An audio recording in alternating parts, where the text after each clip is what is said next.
Hi, welcome back to another Friday. Today we're going to be talking about how to control our heart rate with our anxiety. Oftentimes, when we are feeling very anxious, our heart rate goes very high, and that is because our nervous system is getting ready to either fight or to flee or to freeze, and basically says that we're either in high conflict or we need to survive in some way. And in order to get our body and our mind ready for that, our heart rate really starts to take a climb.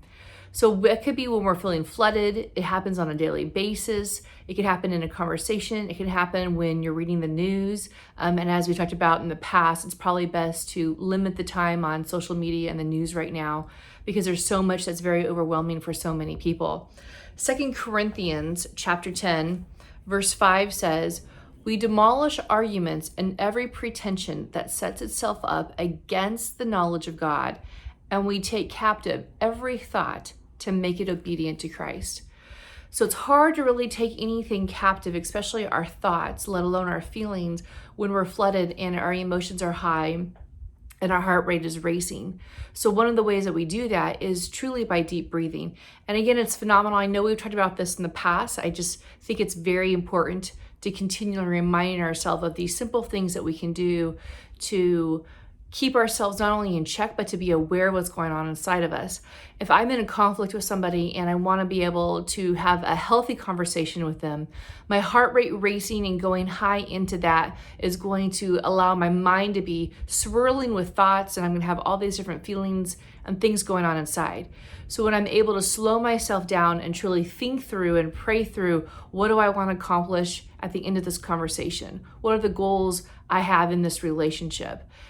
How do I want to maintain things? Do I need to apologize? Is there anything that I need to take responsibility for? All of those questions are really hard to think about when we're flooded and our mind is going in 10 million different directions.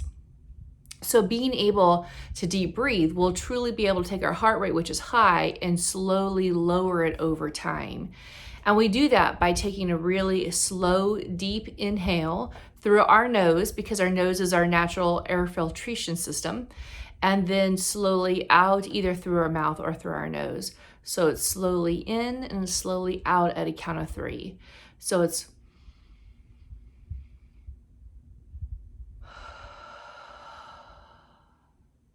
and it's really allowing that deep air to come in and then come out in a very slow way.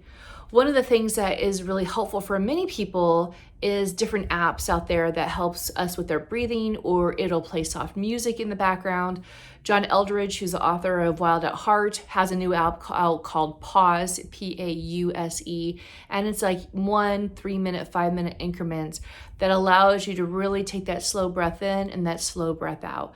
The important thing is, if I'm really going to manage my anxiety, because I may or may not ever get rid of it, that's a crystal ball and I don't have that, and so we can't decide that. But if we're really going to be able to manage that anxiety, it's how do we do the simple things in life, like deep breathing, to help keep that under control and to help us move forward in that process so our thinking can be clear, our emotions can be calm, and we can accomplish what we've set out to do.